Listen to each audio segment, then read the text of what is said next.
'cause I'm your lady.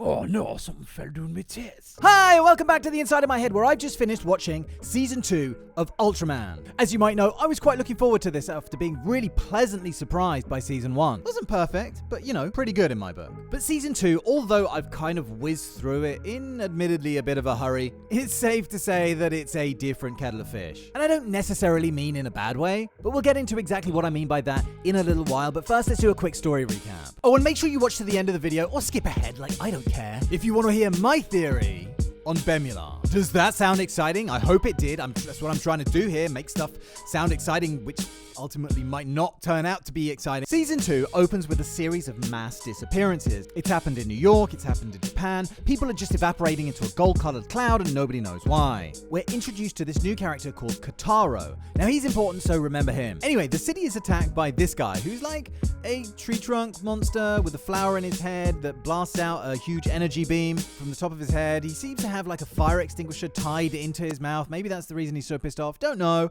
But anyway, Shinjiro and Moroboshi battle this guy before these masked miniskirt wearing maids teleport the alien, most of the crowd, and Shinjiro away. What happened here? Pretty much everyone except Moroboshi, actually. They were probably like, oh, fucking hell, this guy's too grumpy for me.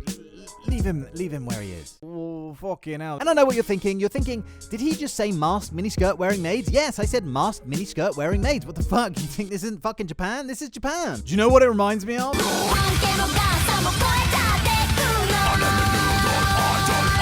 I love Lady Baby. Enthralling, hilarious, disturbing, all in equal measure. Lady Baby, I salute you. So it is quite nice to get a monster attack this early on in the show, although he is kind of slightly goofy, this guy. But you know, I get that Ultraman was always supposed to be kind of kid-friendly, so I get it. But we do get to see Shinjiro's Specium circular blades, which are very cool, and the fight ends when Moroboshi hacks off its hand and Shinjiro wallops him over the head with a lamppost.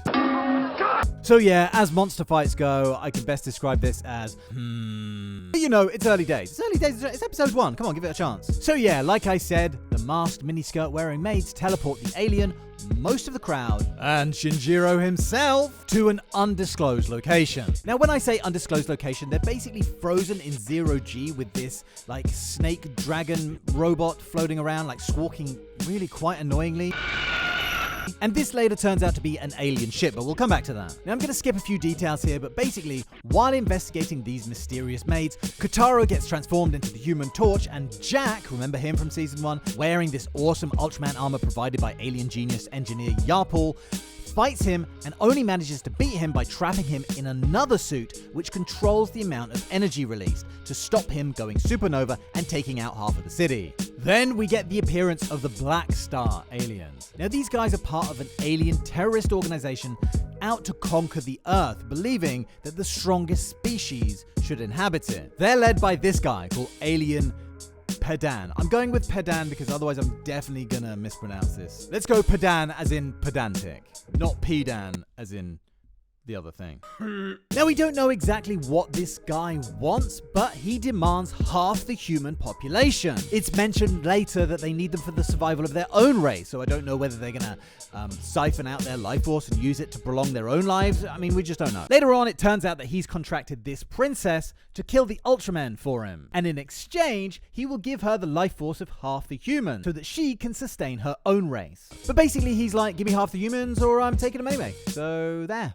But if we do agree to his demands, then he'll release the ones that were kidnapped. So we get them back, but then you surrender. Do you see what I mean? It's like, okay, he kidnaps your mum, but then you have to give him Auntie Liz and your Nana. You're kind of like, not a great deal. Anyway, watching over the whole scene is Bemular with young Saiji, sort of implying that Saiji is being trained by Bemular now. And here he said something that set my OCDs right off, like, I am an Ultraman! But surely he's not. Surely he's a kid who's got cybernetic implants in an exosuit. that doesn't make him an Ultraman. The original Ultraman was somebody who bonded with the Giant of Light and inherited the Ultraman factor, which allows him to do a bunch of shit as well as manipulate specium energy, which this kid can't do. So maybe they're just using the term Ultraman in kind of like a loose way here, you know? Like, yeah, you can be an Ultraman, but not really. Anyway, Big Jack and Yapul figure out that the bad guys are teleporting humans away using cameras on their cell phones, whatever. And they figure out if they want to take half of the human population away, there must be one big giant camera somewhere out there. They realize what a powerful ally Super Saiyan Karuto over here would make, and the plot is generally the assembling of the Ultraman team, as well as trying to stop this guy's evil plan, which culminates in the bad guy's spaceship reshaping into the Golden Fortress, a giant robot that's about to kill all of the Ultramen before they're saved, once again, by the mysterious Bemula.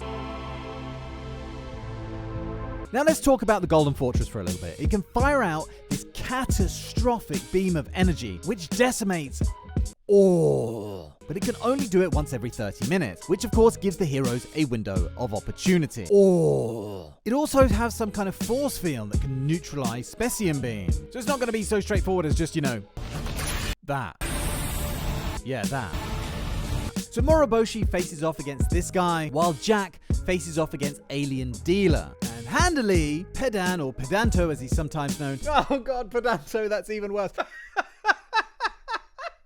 has a third henchman, which is kind of like this floating brain type thing, for Saiji to fight. And these are pretty cool battles, they're not too bad, but it's not until the main bad guy faces off against both Shinjiro and his father Shin Hayata in his fancy new Ultraman suit that we get one of those really good martial arts fights that I really liked from season 1.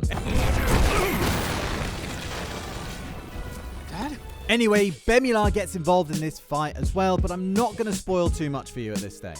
But just to say, overall, I was fairly satisfied with this ending. I think it's pretty much impossible to be completely satisfied with it because, long story short, it's not over. But I do have mixed feelings about this season overall. Like, first of all, it was just too short. Like 6 20-minute eps just was not going to do it for me. And I don't know the manga at all, but to me, it feels like in the first season, there was 2, if not 3 story arcs going on in there. Whereas this one, it felt like it was just 1, which made it all too brief.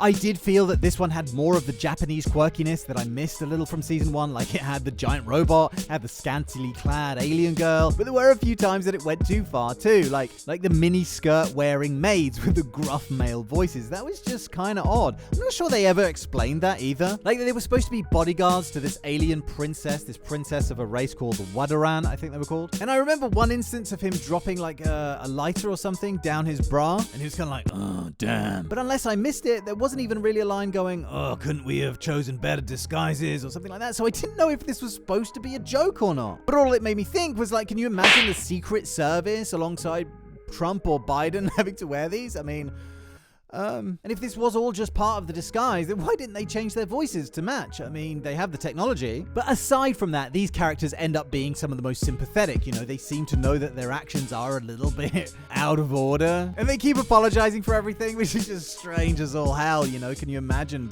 this standing in front of you going, sorry, I gotta vaporize you now. You'd be like, what kind of nightmare is this? But back on the Japanese-ness of this, like the end credits turn into Ultraman the musical. And yeah, that's pretty interesting, but I guess you expect all that from Japanese stuff. I really did like Team Ultraman. All the characters were pretty distinctive from each other. They've done some interesting new things with them, like Ultraman Jack is kind of like a Hulkbuster type, bulky type, bulldozer of an Ultraman. I really like that. Whereas before, as far as I understand it at least, he was kind of just like the spiritual successor to the original Ultraman. Basically, I just really like the way they updated these characters.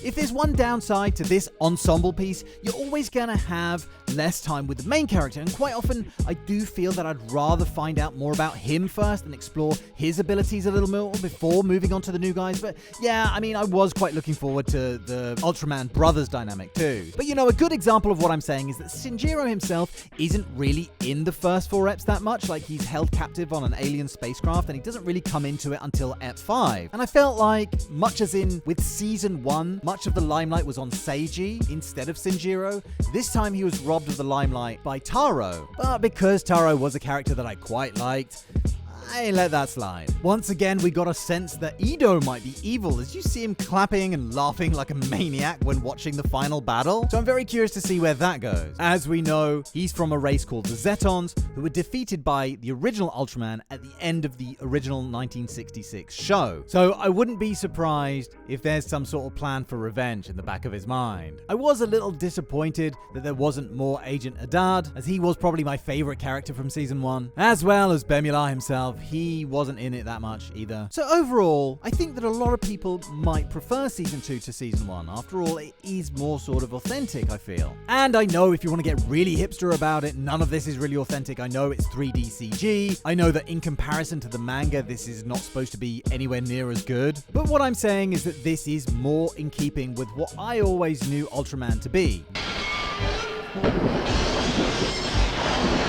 That said, I just enjoyed season 1 more. I thought it was a better fleshing out of a story. I thought it was all the stronger for having Bemula involved in it more. I really enjoyed the legacy stuff of this plane exploding, that whole mystery. There were more epic moments like with Bemula saving the day at the end of the whole thing.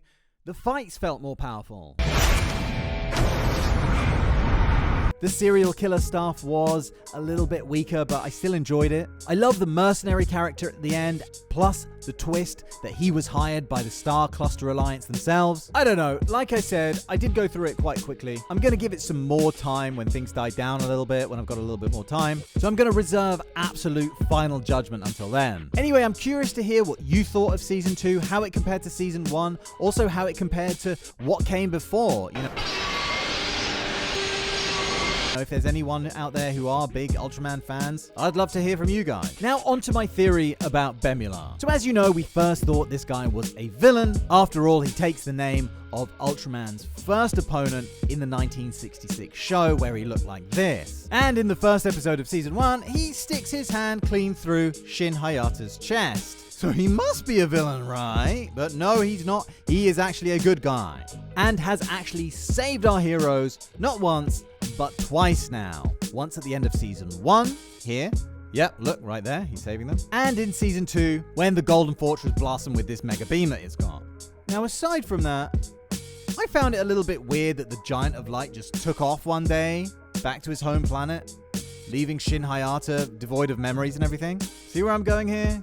Put those two things together. Bemula, Giant of Light, Bemula. You know, you see where it's going? Bemula's a Giant of Light. Goddamn, do I have to spell it out? I mean, if that was the case, then this moment does seem particularly odd. I don't know. Listen, just food for thought, I guess. It might be that this is the most obvious thing in the world, and I've hyped it up, and it's actually something that everyone was already aware of. But let me know what you think. Let's leave it there for now. Tons of fun stuff coming up on the channel as always, so make sure you're subscribed, and I will see you very soon for the next one. Thank you very much for watching, and cheerio, bye!